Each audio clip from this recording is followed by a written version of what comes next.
The contract landed on Knox Dalton's desk at precisely 2 in the afternoon, and he knew immediately that accepting it would change everything about the next 6 months of his life. Knox ran Dalton Energy Solutions, one of the country's fastest-growing renewable energy companies. At 32, he had built an empire from nothing, transforming a modest solar panel installation business into a multi-million-dollar corporation that designed and implemented sustainable energy systems for cities across the nation. The work consumed him, demanded everything he had, and he gave it willingly because success was the only language he spoke fluently. But this contract was different. The city of Portland wanted a complete overhaul of their municipal energy infrastructure, a project so massive it would require Knox to relocate temporarily, to be on site, to manage every detail personally. 6 months in Oregon, 6 months away from his carefully constructed life in Chicago.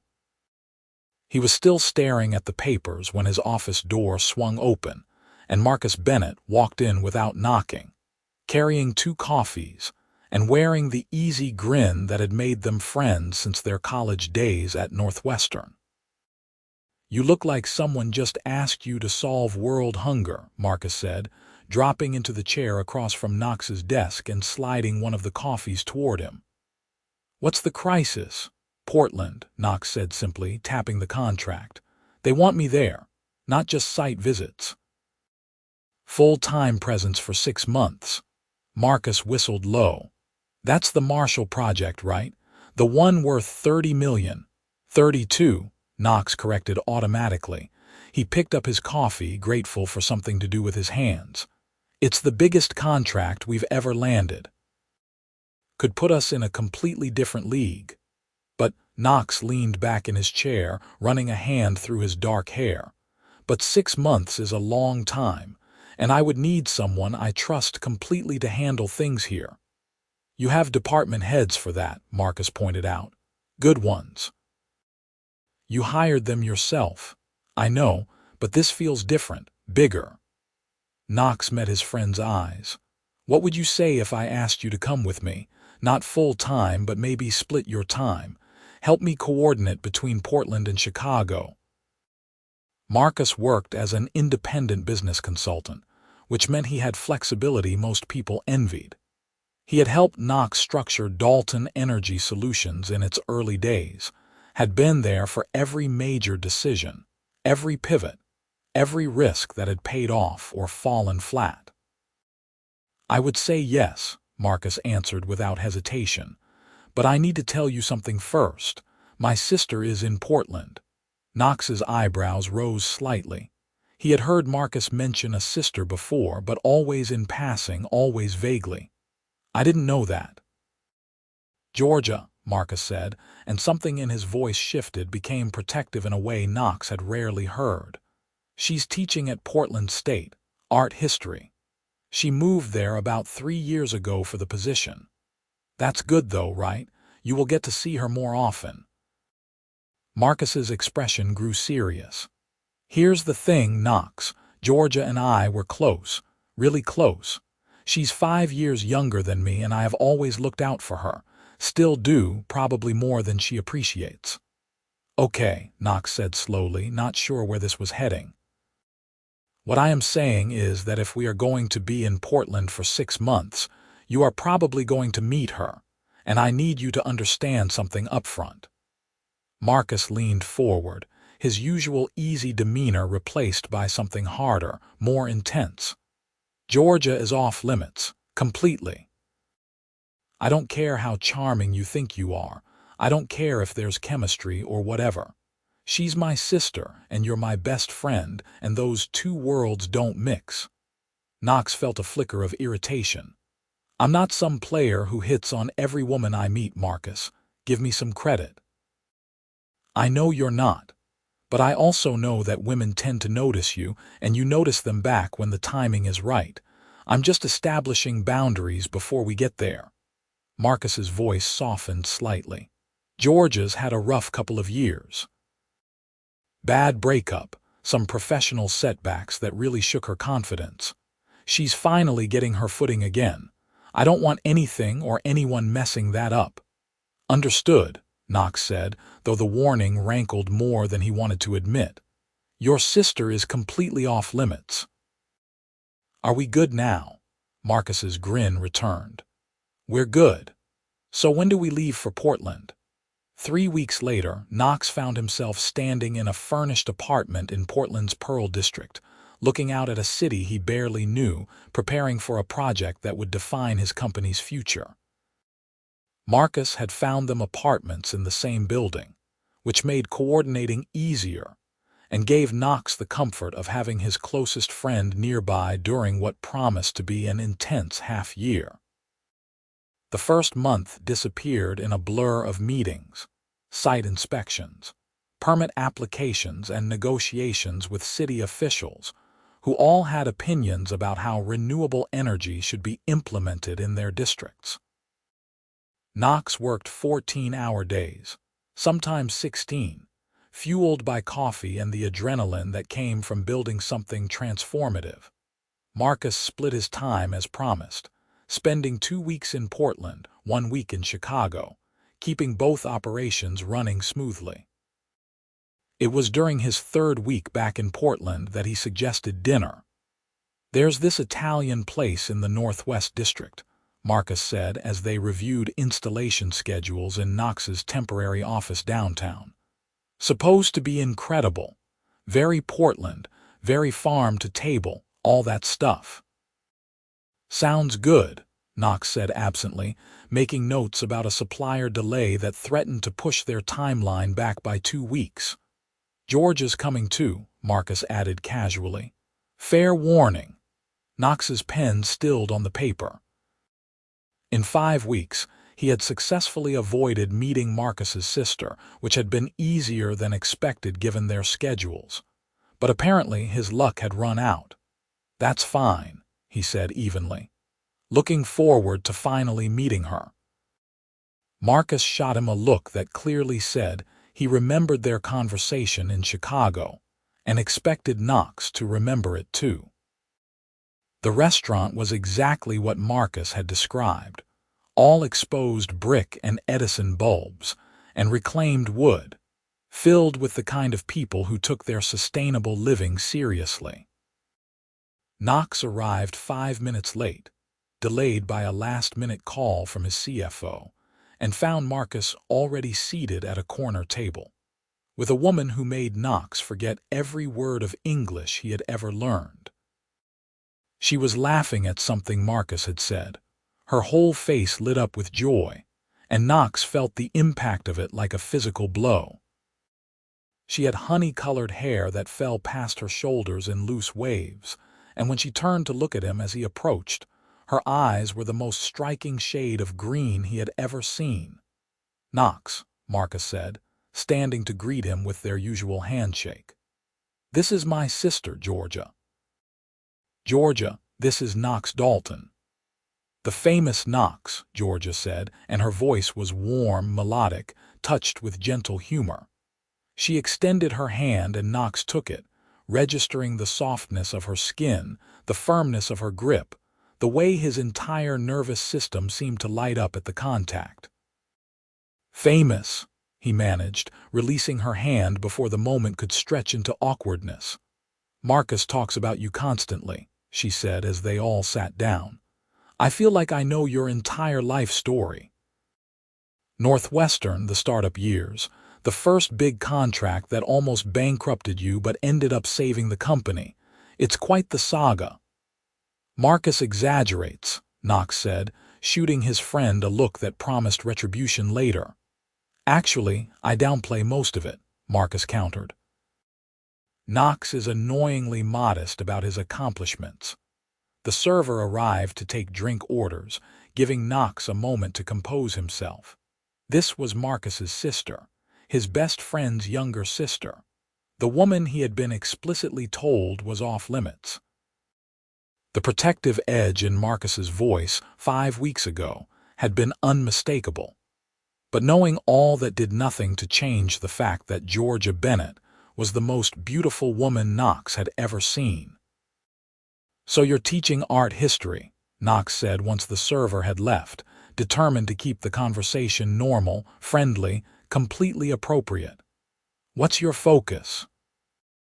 "Renaissance through Baroque," Georgia answered, leaning forward slightly in a way that suggested genuine enthusiasm for her subject. "Though lately I have been developing a course on the intersection of art and social movements, how visual culture shapes and reflects political change." "That sounds fascinating," Knox said, and meant it. "Is that what brought you to Portland State?" Something flickered across her face, too quick for him to identify. "Among other things, sometimes you need a fresh start, you know. A place where nobody has preconceptions about who you are or what you should be." Marcus's hand moved slightly on the table, a protective gesture that Knox recognized even if Georgia did not seem to notice. "Portland's good for that," Knox agreed, "though I am still figuring the city out. Everything here seems very committed to being unique." Georgia laughed, and the sound did dangerous things to Knox's composure. "That's the most diplomatic way I have ever heard someone describe Portland's eccentricities. Give it another month and you will start seeing the appeal. Or you will be counting the days until you can leave." "I'm hoping for the former," Knox said. 6 months is a long time to be somewhere you hate." They ordered food and the conversation flowed easily, moving from Portland to Chicago to travel stories to Marcus's terrible taste in action movies. Georgia was quick-witted and insightful, passionate about art and education, but also curious about Knox's work, asking intelligent questions about renewable energy that went beyond the superficial interest most people showed. Knox found himself relaxing despite his intentions, drawn into the warmth of her attention, the genuine connection that seemed to spark between them. He caught himself watching the way she gestured when she talked, the way her eyes crinkled when she laughed, the way she listened with her whole body, leaning in like nothing else in the room mattered. And he caught Marcus watching him with an expression that was part warning, part concern, all protectiveness. After dinner, they walked together toward the parking garage, the Portland evening cool and slightly damp. Georgia had parked on a different level, and when she said goodbye, Knox felt her absence immediately, like someone had turned down the volume on the world. "So," Marcus said once they were alone, his tone carefully neutral. "So," Knox echoed. "Georgia's great, right? I'm glad you two finally met." "She's wonderful," Knox said honestly. "You're lucky to have a sister like that." Marcus stopped walking and turned to face him directly. "Knox, I saw how you looked at her. I don't know what you mean." "Yes, you do." Marcus's voice was quiet but firm. "And I'm not angry, I get it. Georgia's beautiful and smart and funny, but I meant what I said in Chicago. She's off limits." Knox felt frustration rise in his chest. "I was polite and friendly at dinner. Nothing inappropriate happened. I know, I'm just reminding you of the boundaries." "You made them very clear the first time," Knox said, letting some of his irritation show. "I'm not planning to pursue your sister, Marcus. Give me some credit for basic self-control." But as he lay in bed that night, staring at the ceiling of his temporary apartment, Knox knew that self-control was going to be harder than he had anticipated. Because Georgia Bennett had gotten under his skin in the span of one dinner, and he could not stop thinking about her laugh, her eyes, the way she had looked at him like he was someone worth knowing beyond his business accomplishments. The next 2 weeks were consumed by work. A supply chain issue threatened to derail the entire project timeline, requiring Knox to personally negotiate with 3 different manufacturers and call in favors from contacts across the country. He worked around the clock, barely sleeping, living on coffee and the kind of focused intensity that had built his company in the first place. It was effective for keeping him busy. It was less effective at keeping him from thinking about Georgia. Marcus did not mention his sister again, and Knox did not ask. But on a Thursday evening, when Knox was walking back to his apartment after a particularly brutal 14-hour day, he literally ran into her. Georgia was coming out of a coffee shop, juggling a large cup and an overstuffed bag that appeared to be leaking papers, and Knox's attempt to sidestep her failed miserably. Coffee splashed across the sidewalk, missing both of them by inches, and several sheets of paper scattered in the breeze. "Oh no," Georgia said, watching her papers dance away down the sidewalk. Knox immediately began chasing them, catching one sheet, then another, then a third, while Georgia secured her bag and abandoned the coffee cup in a nearby trash can. They met in the middle of the block, slightly breathless, Knox holding a collection of crumpled papers covered in what appeared to be lecture notes. "My hero," Georgia said, taking the papers from him with a rueful smile. "Though now I'm down one coffee and my dignity." "I'm the one who ran into you," Knox pointed out. "Let me buy you a replacement." "You don't have to do that. I insist. I have a policy about compensating for coffee-related accidents I cause."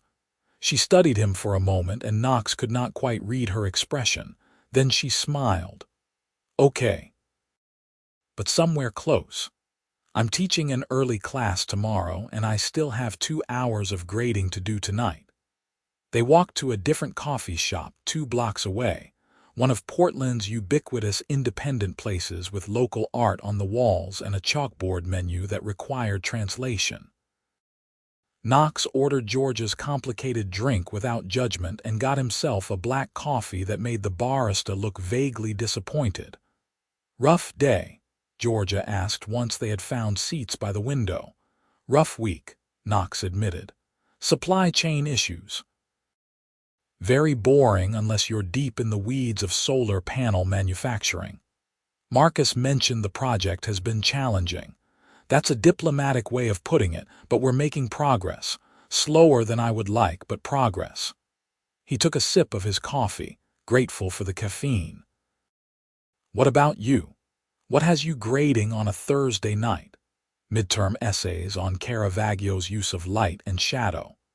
25 students, all of whom have very strong opinions and varying abilities to support those opinions with actual historical evidence.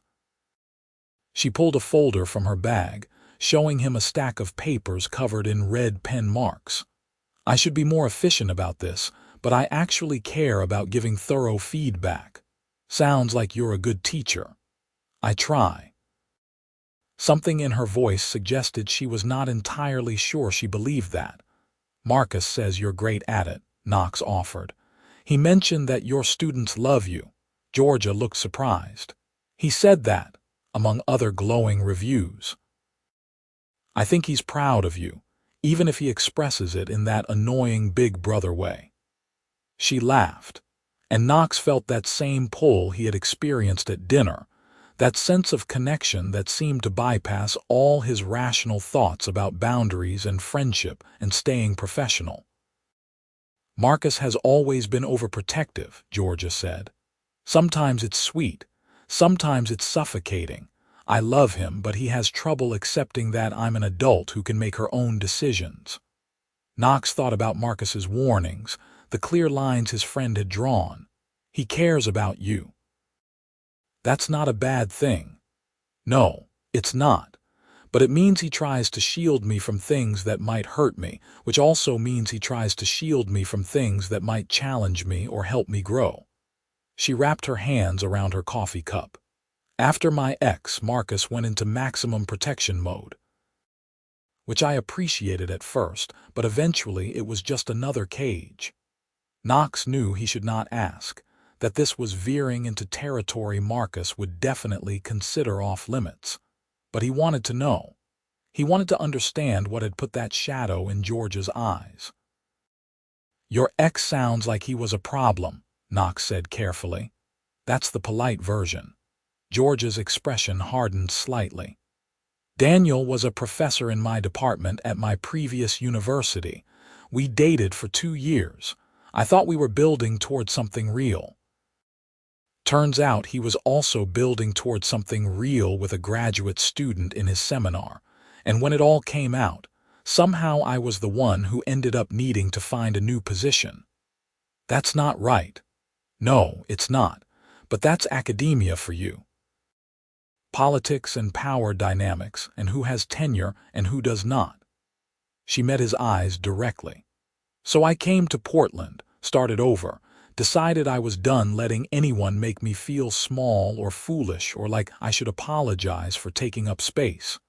The fierceness in her voice made Knox's chest tighten. Good for you. Anyway, that's more than you probably wanted to know. Marcus would kill me for trauma dumping on his business partner. Best friend, Knox corrected. And you're not trauma dumping, you're just talking. There's a difference.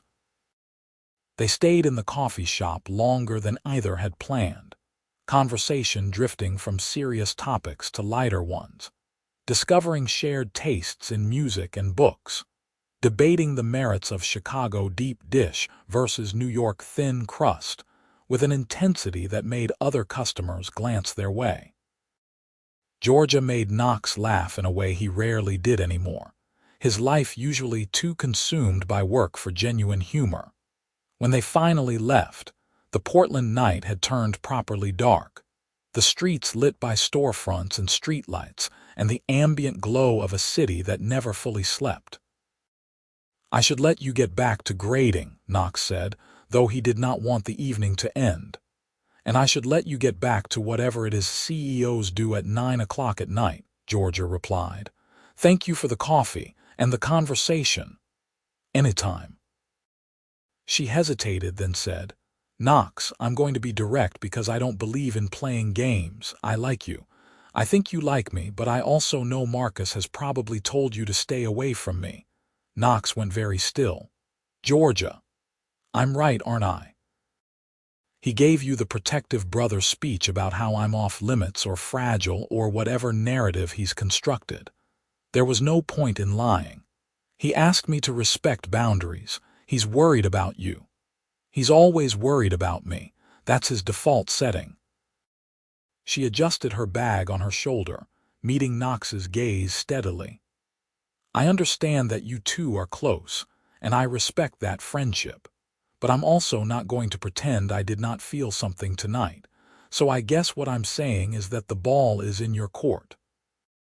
If you want to keep things strictly friendly because of Marcus, I will respect that.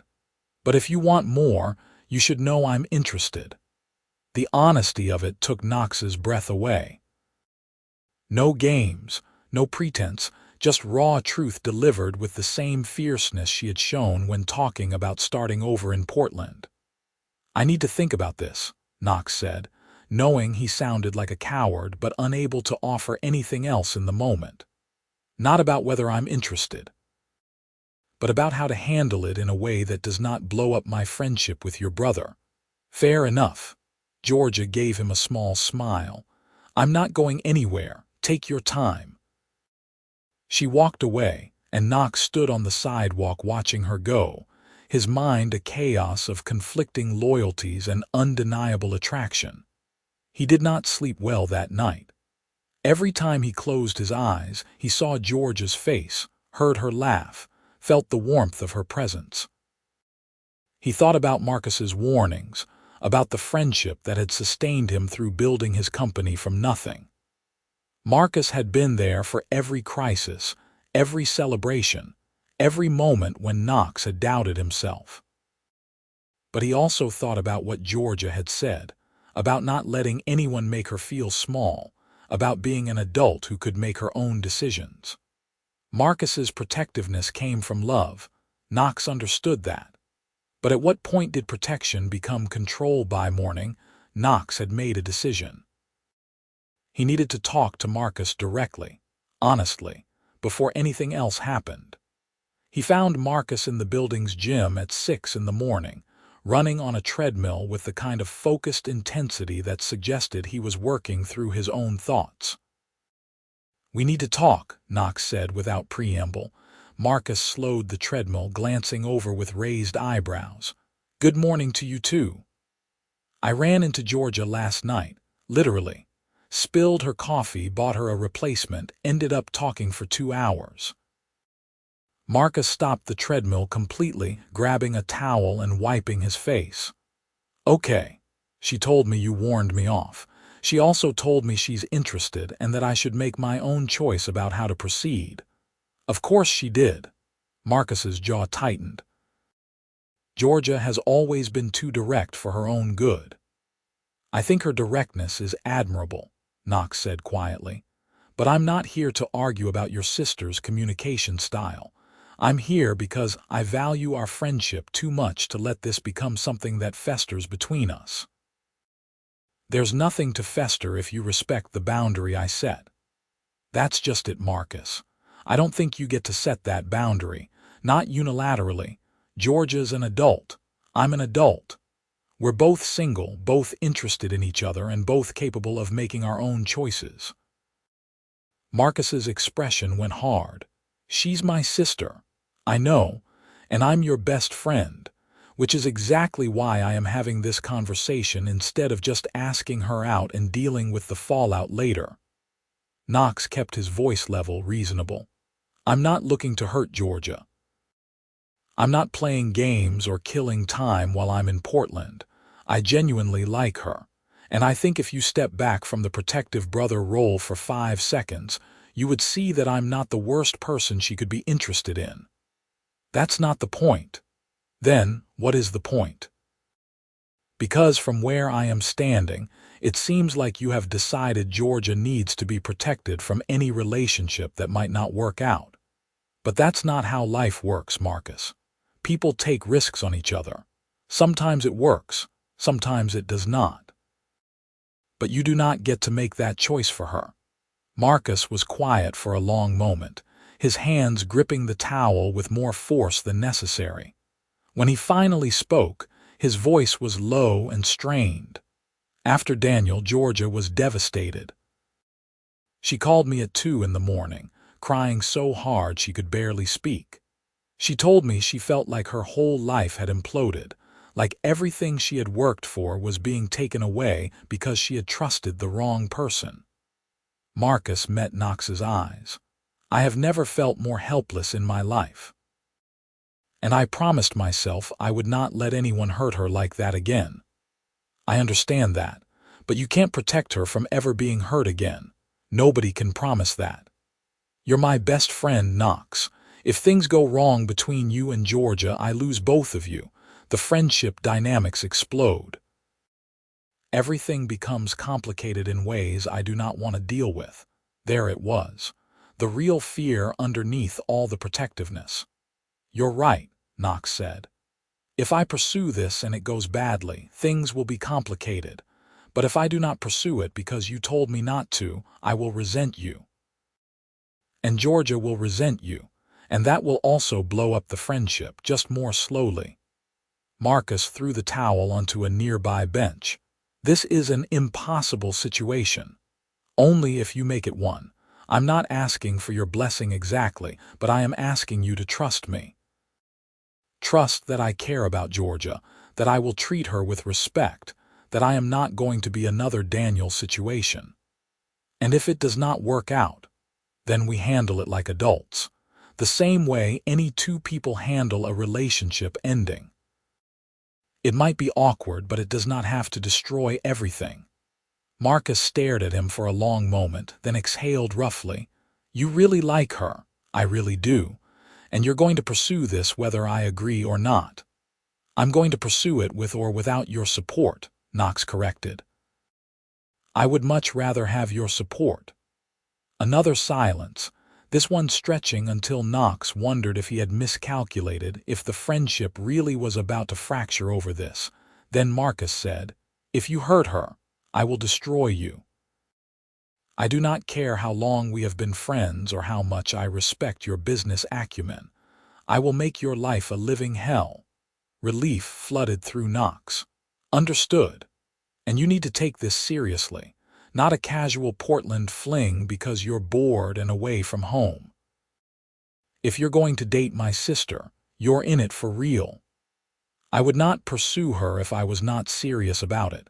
Marcus picked up his towel again, his expression still guarded but less hostile. This is such a bad idea. Probably, Knox agreed. But some of the best things in life start as bad ideas. That's terrible wisdom. I'm a CEO, not a philosopher. Despite everything, Marcus cracked a small smile. Go ask out my sister before I change my mind. Knox texted Georgia that afternoon. Are you free for dinner Friday night? Her response came within minutes.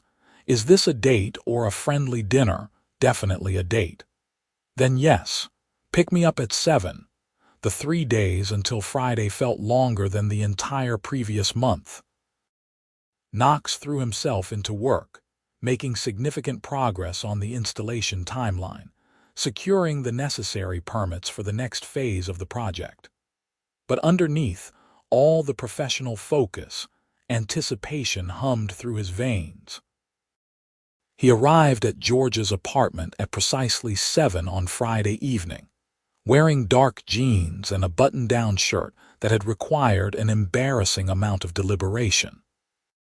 Georgia opened the door in a green dress that matched her eyes perfectly, her hair loose around her shoulders, and Knox forgot how to form coherent sentences. Hi, he managed. Hi yourself. Her smile suggested she knew exactly the effect she was having on him. You look nice. You look incredible. Good answer. Where are we going? Knox had spent considerable time researching restaurants, wanting something special but not pretentious, romantic but not over the top. He had settled on a French bistro in the Northwest that had gotten rave reviews for its intimate atmosphere and exceptional food. The evening exceeded even his high expectations. They talked for hours, barely noticing when the restaurant began to empty around them, too absorbed in learning each other's stories. Georgia told him about growing up with Marcus, about their parents who had passed away in a car accident when she was 19, about how Marcus had dropped everything to help her finish college. Knox told her about building his company from scratch, about the years of 70-hour weeks and constant uncertainty, about the moment he landed his first major contract and realized he might actually succeed. Marcus never mentioned your parents, Knox said quietly. I'm sorry. It was a long time ago, 12 years now, but it explains some of Marcus's protectiveness. He became the parent figure when he was barely an adult himself. George's expression was soft with old grief and enduring love. He gave up a lot for me. I do not always agree with his methods, but I never doubt that it comes from genuine care. He's lucky to have you too. Family goes both ways. After dinner, they walked through the Pearl District, neither ready for the evening to end. Portland at night had its own magic, the city lights reflecting off the buildings, the cool air carrying hints of rain and coffee and the Pacific. I should probably tell you, Georgia said as they walked, that I'm terrible at playing it cool. If I like someone, I show it. If something bothers me, I say so. I tried the whole mysterious, hard-to-read thing once and it made me miserable. I like that about you, Knox said honestly. Most people in my world are so focused on strategy and positioning that genuine honesty is rare. Well, then I should be honest about something else. I'm nervous about dating you. Knox stopped walking, turning to face her. Why? Because you're important to Marcus, which makes this higher stakes than normal. Because you're only here for a few more months, which puts an expiration date on whatever this is. Because I really like you, and I have been very careful about who I let into my life since Daniel. She met his eyes steadily. But I'm doing it anyway because I think you're worth the risk. The vulnerability in her voice made Knox's chest ache. He reached out, tucking a strand of hair behind her ear, letting his hand linger against her cheek. I'm nervous too, he admitted. I have not seriously dated anyone in 3 years because building the company took everything I had. I do not know if I'm any good at this, but I want to try. With you, Georgia leaned into his touch, her eyes searching his face. What happens in 5 months when your project finishes? I don't know, Knox said truthfully, but I think we should figure that out when we get there. Right now, I just want to see where this goes. She nodded slowly, then smiled. Okay, one step at a time. Knox walked her back to her apartment, and when they reached her door, he kissed her. It was gentle at first, testing, but when Georgia responded, her hands coming up to rest against his chest, the kiss deepened into something that made Knox's entire world narrow to the feeling of her mouth on his, the soft sound she made in the back of her throat, the way she fit perfectly in his arms. When they finally broke apart, both slightly breathless, Georgia's eyes were bright. That was worth the risk, she said softly. Definitely worth it, Knox agreed. Over the next month they fell into a rhythm. Knox's work remained demanding, but he carved out time for Georgia, learning to balance his professional responsibilities with this new relationship that felt more important with each passing day. They had dinner together several times a week, explored Portland on weekends, spent lazy Sunday mornings in coffee shops where Georgia graded papers while Knox reviewed project updates. Marcus watched them with the wariness of someone waiting for disaster, but he kept his concerns to himself, honoring the boundary Knox had requested. It helped that Georgia was visibly happy, lighter than Marcus had seen her in years. Knox found himself changing in small ways. He laughed more, stressed less about minor setbacks, started seeing the project not just as a professional milestone, but as something that had brought Georgia into his life. She challenged him intellectually, made him think about renewable energy not just as business but as genuine social change. She showed him Portland through an artist's eyes, taking him to galleries and street art installations and viewpoints he would never have discovered on his own. And the physical connection between them was undeniable. Knox had dated before, had experienced attraction and chemistry, but nothing had prepared him for the intensity of wanting Georgia. Every kiss felt like it rewired his brain. Every touch made him want more. But they took things slowly, both aware of the stakes, both wanting to build something substantial before crossing certain lines. It was Georgia who finally broached the subject 2 months into their relationship. They were at Knox's apartment having cooked dinner together, now tangled on the couch watching a movie neither was paying attention to. "Knox," Georgia said, her voice quiet but clear. "Yeah, I want you to stay tonight. Not just watching movies, I want you to stay." Knox went very still, his hand pausing in its absent stroking of her hair. "Are you sure?" "I'm very sure." She shifted to look up at him, her green eyes serious. "I know we have been taking things slow and I appreciate that, but I'm ready. I want this. I want you." Knox cupped her face in his hands, searching her expression for any hesitation. Finding none, he kissed her with all the pent-up desire of the past 2 months, feeling her respond immediately, her body pressing against his. What followed was tender and intense, a giving and taking that left them both breathless. Knox had never experienced this level of connection with anyone, the sense that bodies and hearts were aligning in perfect synchronization. Georgia was generous and uninhibited, showing him exactly what she wanted, responding to his touch with a passion that made him feel powerful and humbled all at once. Afterward, lying in Knox's bed with Georgia curled against his chest, her breathing slowly evening out into sleep, Knox felt something shift fundamentally inside him. This was not just attraction or a convenient relationship while he was in Portland. This was real.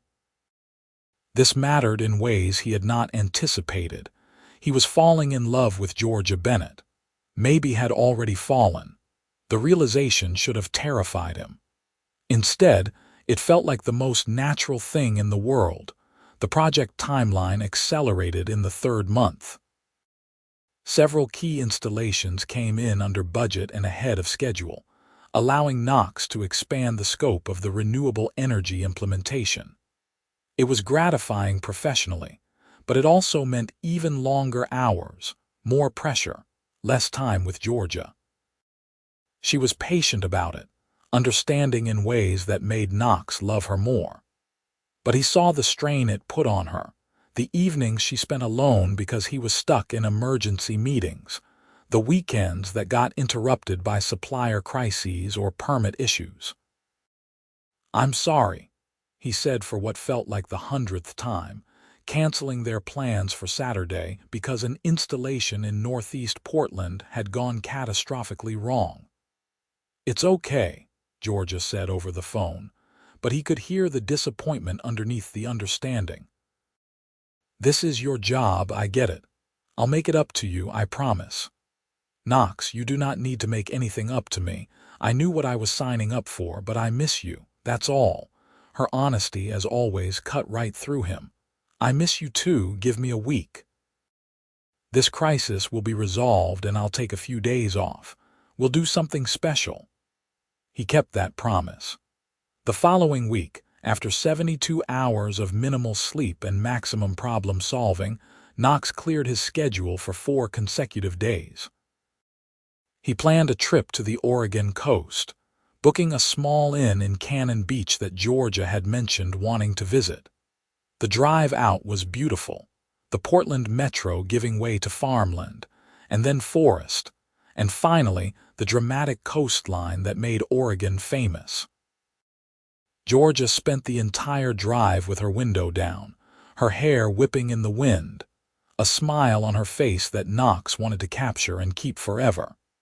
They spent 4 perfect days walking on the beach, eating fresh seafood, exploring tide pools and dramatic rock formations.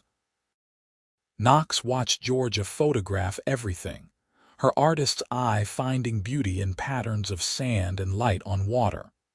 They made love in their room overlooking the ocean, fell asleep to the sound of waves, woke up tangled in each other. It was during a sunset walk on the beach that Knox realized he needed to tell her. The words had been building in his chest for weeks, maybe longer, and keeping them contained felt dishonest. "Georgia," he said, stopping her at the edge of the surf, "I need to tell you something." She turned to face him, the setting sun painting her in gold and orange. "That sounds serious. I'm in love with you."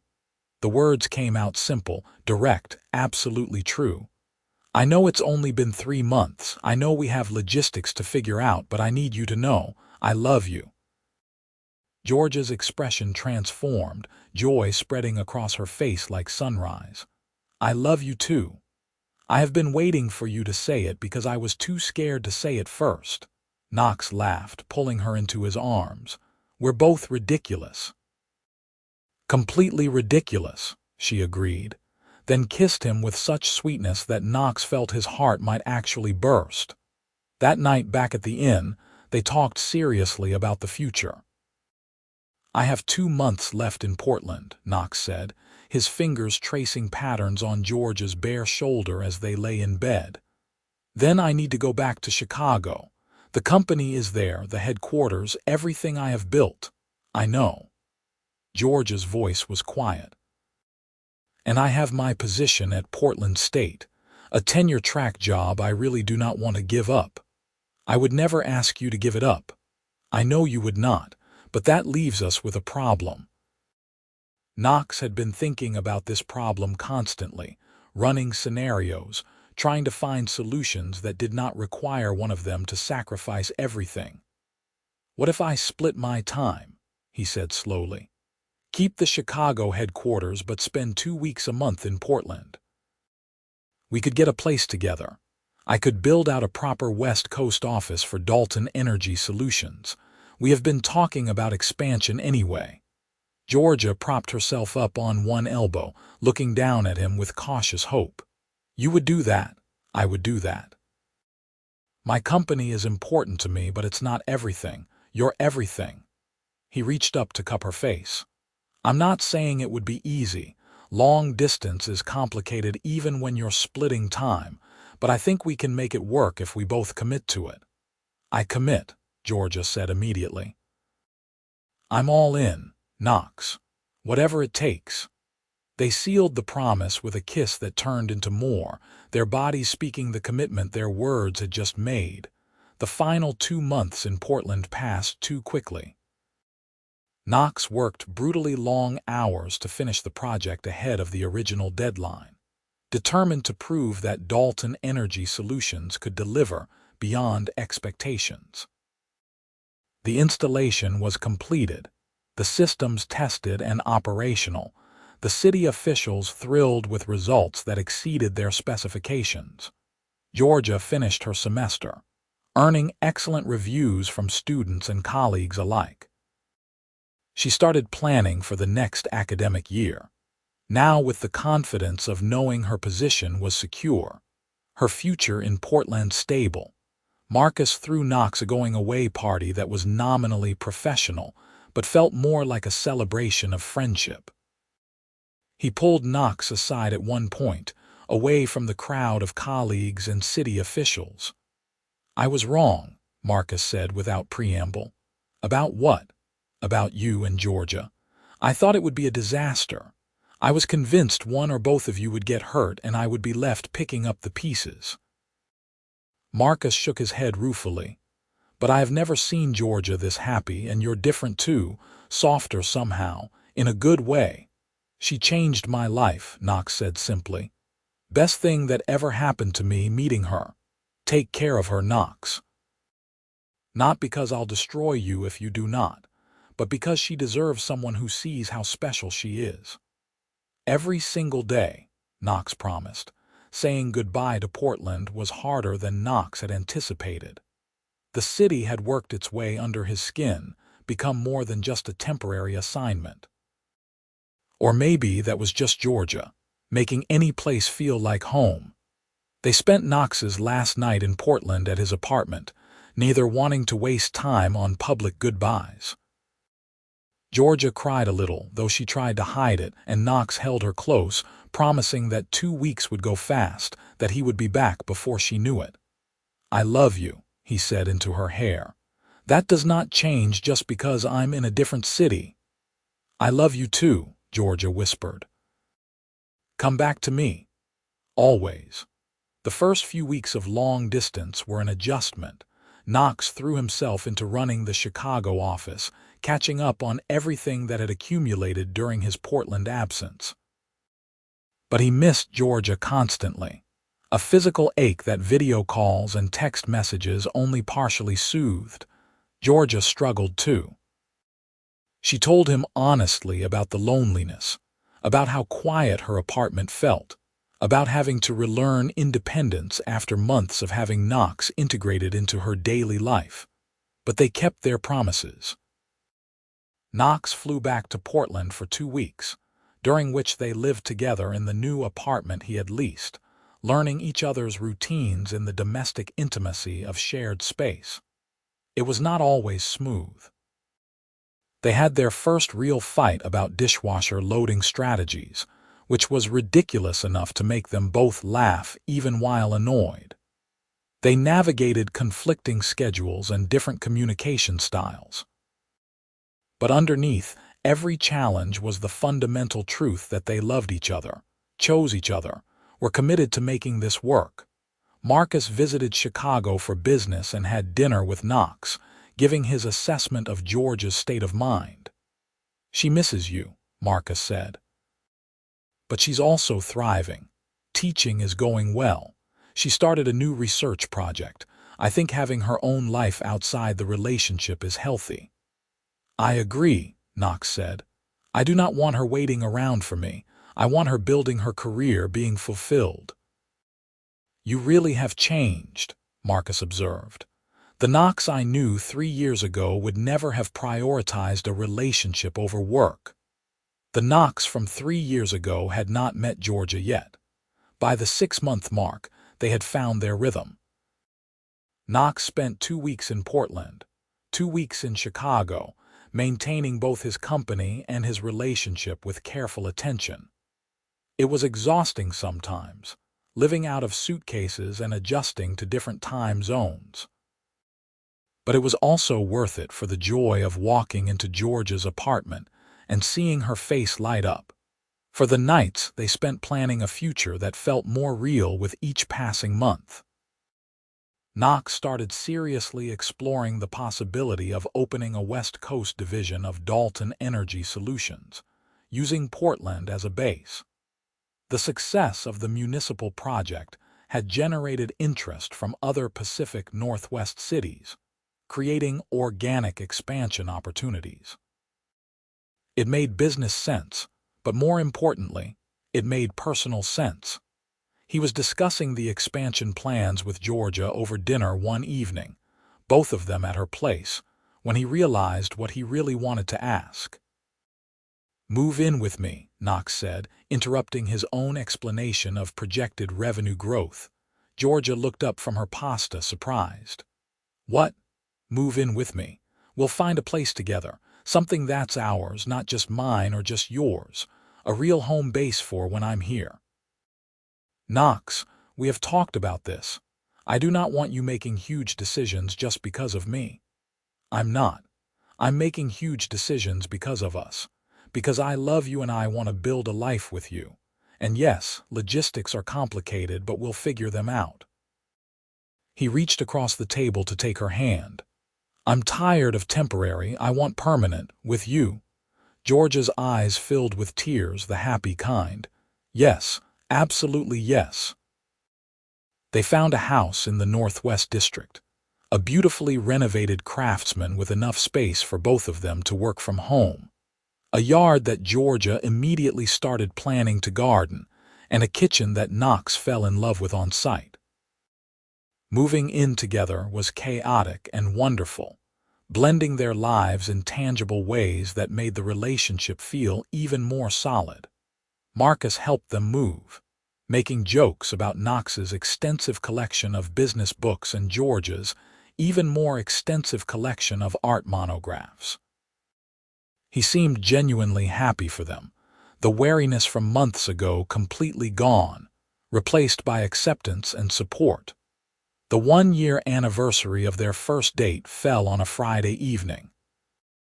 Knox had been planning for weeks, coordinating with Georgia's schedule, making reservations, arranging every detail.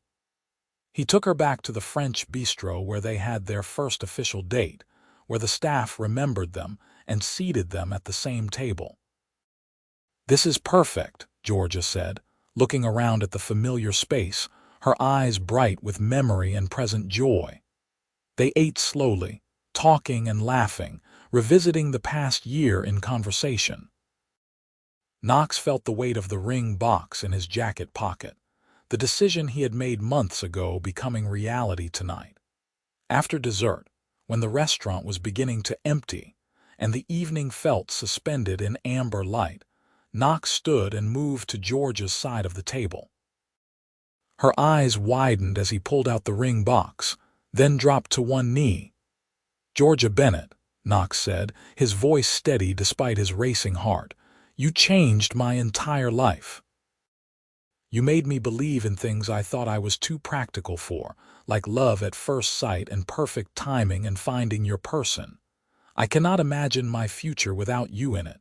Will you marry me?" Georgia was already crying, nodding before he finished speaking. "Yes. Yes, of course yes." Knox slid the ring onto her finger, a simple platinum band with a single perfect diamond that caught the light and sparkled like captured stars. Then he stood and pulled her into his arms, kissing her while the restaurant staff applauded and Georgia laughed through her tears. They called Marcus from the restaurant, both of them on the phone together, sharing the news. "Finally," Marcus said, and they could hear the smile in his voice. "I was wondering how long Knox would take to make an honest woman of my sister." "2 weeks ago you told me not to rush things," Knox pointed out. "That was before I saw the ring. You clearly had already made the decision. I was just testing your commitment." "You're impossible," Georgia said fondly. "I'm your brother. It's in the job description." "Congratulations, both of you. I'm genuinely happy for you." After hanging up, Knox and Georgia walked home through Portland's streets that had become as familiar as breathing. Their home. Their city, at least part-time. Their life together. "When should we get married?" Georgia asked as they walked hand in hand. "Whenever you want. Tomorrow, next year, I do not care as long as it ends with you as my wife." "Such a romantic," Georgia teased, but her voice was warm with love. They settled on a spring wedding, small and intimate, held in Portland with close friends and family. Marcus stood as Knox's best man, giving a speech that managed to be both embarrassing and touching, talking about the journey that had brought Knox and Georgia together, about the friendship that had survived and strengthened through their relationship.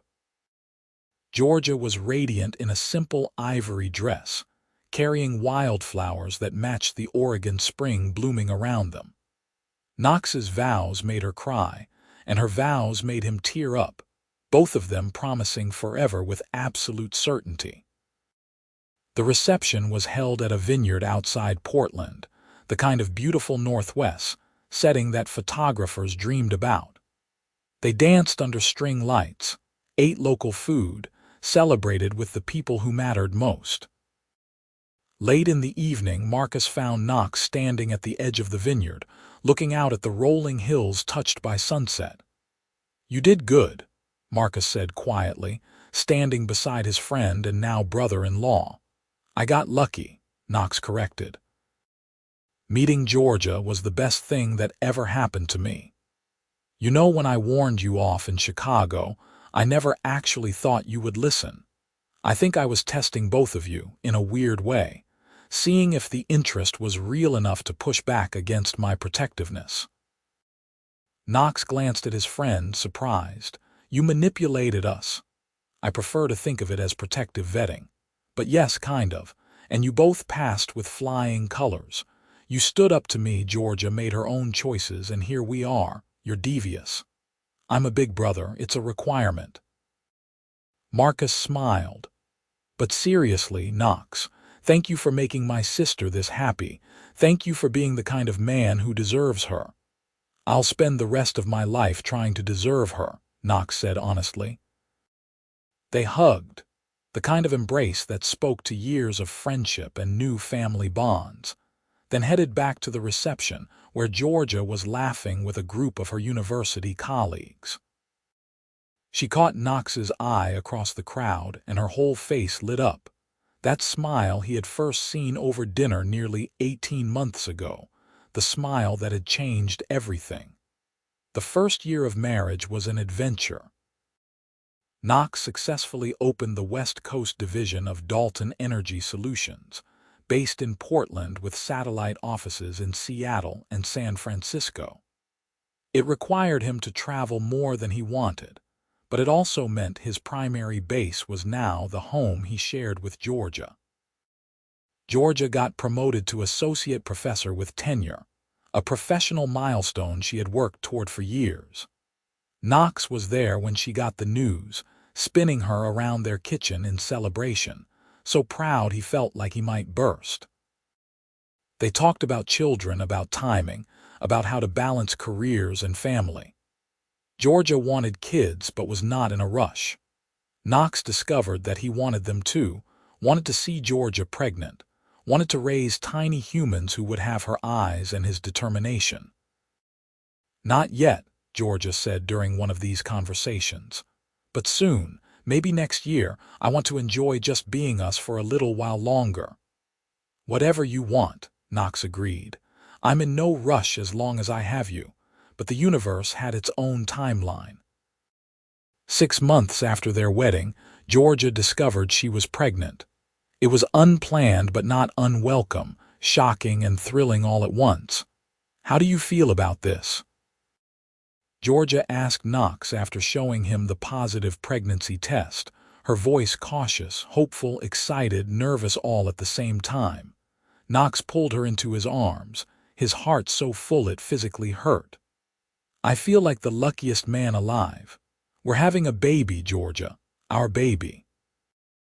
"We're having a baby," she repeated, starting to cry and laugh simultaneously. The pregnancy was relatively smooth. Georgia had morning sickness that lasted well into the second trimester, and Knox learned to keep ginger tea and crackers stocked at all times. He went to every doctor's appointment, his schedule rearranged around ultrasounds and checkups. He talked to her growing belly, feeling slightly ridiculous but not caring because Georgia loved it. Marcus was going to be an uncle, a fact that seemed to delight and terrify him in equal measure. He showed up with baby books and unsolicited advice, his protective instincts now extending to his future niece or nephew. They found out at 20 weeks that they were having a girl. Knox watched the ultrasound screen, saw the tiny profile that was somehow already recognizable as a person, and felt his world shift fundamentally again. "A daughter," he said quietly, wonder in his voice. "A daughter," Georgia confirmed, squeezing his hand. Knox threw himself into preparing the nursery with the same intensity he brought to business projects. He researched cribs and car seats with exhaustive thoroughness, drove Georgia slightly crazy with his need to have everything perfect. But she tolerated it with patient amusement because she knew it was his way of channeling nervousness into action. "She's going to have you wrapped around her tiny finger the second she's born," Georgia predicted as Knox assembled a changing table with engineering precision. "Absolutely," Knox agreed without shame. "I'm already completely gone for her." Their daughter arrived 3 days before her due date, during an early March storm that made the drive to the hospital an adventure. Knox held Georgia's hand through 13 hours of labor, coached her breathing, told her she was amazing approximately 2,000 times. When their daughter finally entered the world, small and perfect and screaming her displeasure at the temperature change, Knox cried openly. Georgia was exhausted and radiant, holding their baby against her chest, looking at Knox with so much love he felt like he might dissolve from the intensity of it. "What should we name her?" Georgia asked softly, stroking their daughter's dark hair. They had been debating names for months without reaching consensus. But looking at his daughter's face, Knox knew exactly what felt right. "Lily Grace," he said. "If you like it." "Lily Grace Dalton," Georgia said, testing it out. "It's perfect." Marcus showed up at the hospital 3 hours after Lily's birth, bearing flowers and looking uncharacteristically emotional. He held his niece with careful reverence, talking to her in a soft voice Knox had never heard him use before. "She's beautiful," Marcus said, looking between the baby and his sister. "You two made a perfect tiny human." "We did pretty well," Georgia agreed, exhausted but glowing. Taking Lily home was terrifying and wonderful. Knox drove 5 miles under the speed limit the entire way, hyper-aware of his precious cargo. Georgia sat in the back next to the car seat, unable to stop staring at their daughter. The first few months were a blur of sleepless nights and constant feedings, learning their daughter's cries and needs, navigating the overwhelming responsibility of keeping a tiny human alive. Knox scaled back his travel dramatically, delegating more to his department heads, prioritizing being home with Georgia and Lily. He changed diapers at 3 in the morning, rocked Lily to sleep while singing off-key lullabies, felt his heart break and heal simultaneously every time she wrapped her tiny hand around his finger. Georgia was an amazing mother, patient and loving even when exhausted, somehow managing to balance the demands of a newborn with her academic responsibilities. They figured it out together, learning as they went, supporting each other through the challenging moments and celebrating the victories. Lily's first smile, directed at Knox while he was making ridiculous faces at her, made him feel like he had won the lottery. Her first laugh, a delighted giggle in response to George's silly voices, filled their home with joy. Marcus was a devoted uncle, showing up regularly to babysit so Knox and Georgia could have date nights. He seemed to take his role seriously, already planning Lily's college fund, and talking about teaching her important life skills like how to throw a proper punch and negotiate business deals. "She's 6 months old," Georgia reminded him during one of these planning sessions. "Maybe we can start with basics like solid foods before we move on to contract law." "It's never too early to think about her future," Marcus insisted, but he was smiling. Lily's first birthday was celebrated with a small party in their backyard, close friends and family gathering to watch her demolish a smash cake while wearing a tiny crown. Knox took approximately 300 photos, unable to stop documenting every moment of his daughter's joy. "You've gone soft," Marcus teased, watching Knox show the photos to anyone who would look. "Completely," Knox agreed without embarrassment. "Best thing that ever happened to me." "I thought Georgia was the best thing that ever happened to you." "Georgia and Lily," Knox corrected. "Package deal." "My whole world." Georgia overheard and crossed the yard to kiss him, Lily balanced on her hip, cake in her hair. "Your world is a mess right now." "My beautiful, perfect, cake-covered world," Knox said, wrapping his arms around both of them. As Lily grew into a toddler, Knox and Georgia settled into a rhythm that worked for their family. Knox continued to run Dalton Energy Solutions successfully, but he structured his time to prioritize being present for Lily's milestones. Georgia returned to teaching part-time, finding fulfillment in her work while still having flexibility for their daughter. They bought a bigger house, one with room for Lily to grow and play, with a home office for Knox and a study for Georgia. The Portland life they had built together felt permanent now, rooted in more than just their relationship, but in the family they had created. On their 4th wedding anniversary, Knox and Georgia got a babysitter and went back to the French bistro that had become their special place. They talked about everything and nothing, comfortable in the relationship they had nurtured through challenges and changes. "You ever regret it?" Georgia asked at one point, her fingers linked with Knox's across the table. "Restructuring your whole life, splitting time between cities, all the complications that came with choosing me." Knox looked at his wife, at the woman who had walked into his life during a dinner that felt like a lifetime ago, who had challenged him and changed him and given him everything that mattered. "Not for a single second," he said with absolute certainty. "You and Lily are the best parts of my life. Everything else is just details." "Good answer," Georgia said softly, "because I was thinking maybe we should have another baby." Knox's heart jumped.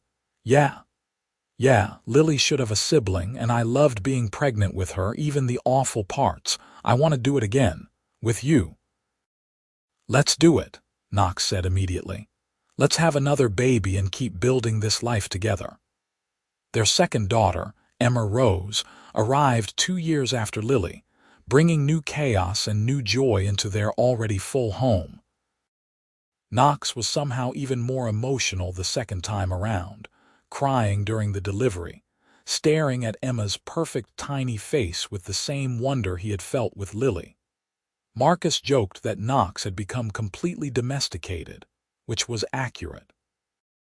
The driven CEO who had once worked 80-hour weeks now structured his life around ballet recitals and bedtime stories, business calls scheduled around family dinners. Dalton Energy Solutions continued to thrive under Knox's leadership, the company expanding to multiple cities, taking on increasingly ambitious renewable energy projects. But Knox's definition of success had fundamentally changed. It was not about the next contract or the bigger office or the industry awards, though those came. It was about coming home to Georgia and his daughters, about the life they had built together through choice and commitment and love. On a warm summer evening when Lily was 5 and Emma was 3, the family sat in their backyard watching the girls play. Georgia was leaning against Knox, his arm around her shoulders, both of them tired and happy in the way that came from full days and fuller hearts. "Remember when you almost didn't ask me out because of Marcus?" Georgia said, her voice lazy with contentment. "I remember you calling me out on it and forcing me to make a choice," Knox corrected. "Best decision you ever made." "Best decision we ever made," Knox said. "Together." Lily called for them to watch her cartwheel, and Emma immediately demanded the same attention, both girls competing for parental approval in the way siblings did. Knox and Georgia watched them with the particular pride and exhaustion of parents who loved their children fiercely. "I love our life," Georgia said quietly. "Every complicated, chaotic, beautiful part of it." "Me too," Knox agreed, pressing a kiss to the top of her head. "Exactly as it is." Marcus showed up later that evening for dinner, a regular occurrence now that he had moved to Portland permanently to be closer to his sister and nieces. He played with the girls until they were wound up and giggling, much to Georgia's mock annoyance. After dinner, after the girls were in bed, the three adults sat on the back porch with wine and the comfortable silence of people who knew each other completely. "You know," Marcus said thoughtfully, "when I warned you off Georgia that first time in Chicago, I genuinely thought I was protecting her. Protecting both of you, really. I was so sure it would end badly." "And now?" Knox asked. "Now I think sometimes the forbidden becomes everything because it's worth fighting for.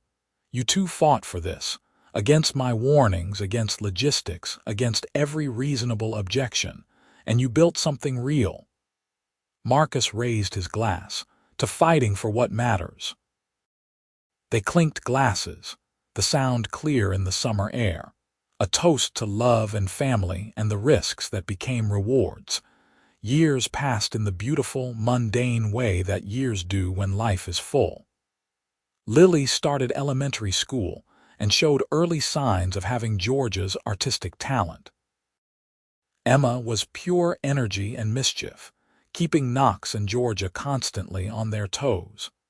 Knox continued to grow his company while maintaining the balance he had worked so hard to achieve. Georgia published a book on Renaissance art that received critical acclaim, proving she could be both mother and scholar. They took family vacations to the Oregon coast, the place where Knox had first told Georgia he loved her. They created traditions and inside jokes, weathered childhood illnesses and minor crises, celebrated milestones and ordinary moments with equal joy. On their 10th wedding anniversary, Knox planned a surprise trip for just the two of them, leaving the girls with Marcus for a long weekend. He took Georgia back to Cannon Beach, to the same inn where they had stayed during those early months of falling in love. They walked on the beach at sunset, and Knox was struck by how much had changed since that first trip, yet how much remained the same. He still loved Georgia with the same intensity, maybe even more now, deepened by years of building a life together. 10 years, Georgia said, stopping at the water's edge. "A whole decade of being married to you." "Best decade of my life," Knox said honestly. "No contest. Mine too." She turned to face him, the setting sun painting her in familiar gold. "I love you, Knox Dalton, today and always." "I love you too, Georgia, more than I have words for."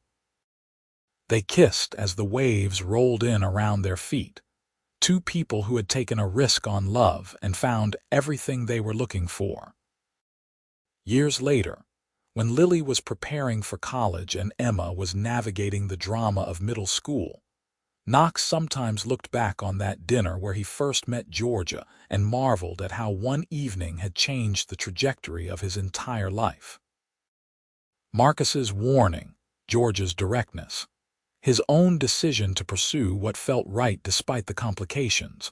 All of it had led to this life he could not imagine living without. He ran a successful company that was making real environmental impact. He had two incredible daughters who challenged and delighted him daily. He had a brother-in-law who had become true family. And he had Georgia, his partner in everything, the woman who had seen past the CEO to the man underneath, who had loved him for who he was and who he could become. The forbidden had indeed become his everything, but it was not forbidden anymore. It was simply his life, chosen and built and treasured with every passing day. And that was the greatest success Knox Dalton had ever achieved, better than any contract or award or professional milestone. He had found love, built a family, created a home with the one person who made everything else make sense. Georgia found him in his home office one evening, working late on a proposal but easily distracted when she wrapped her arms around him from behind. "Come to bed," she murmured. "Work can wait." Knox closed his laptop without hesitation, turning to pull her into his lap. "You're right, work can always wait." She kissed him, and he kissed her back, and it felt exactly like it had 10 years ago and also completely different, deepened by time and shared history and unwavering commitment. They went to bed together in the home they had built, in the life they had created, surrounded by evidence of the love they had chosen against all reasonable objections. And Knox fell asleep holding Georgia close, grateful for every decision that had led him here, to this perfect, complicated, beautiful everything that had started with a forbidden attraction and became the foundation of his entire world. Their story was not about a CEO falling for his friend's sister. It was about two people who saw each other clearly, who chose each other deliberately, who built something lasting through honesty and respect and love that refused to be limited by anyone else's boundaries. It was about finding home in another person and creating a family from that foundation. It was about taking risks and making compromises and fighting for what mattered most. It was about love in all its messy, magnificent reality. And in the end, that was all that mattered.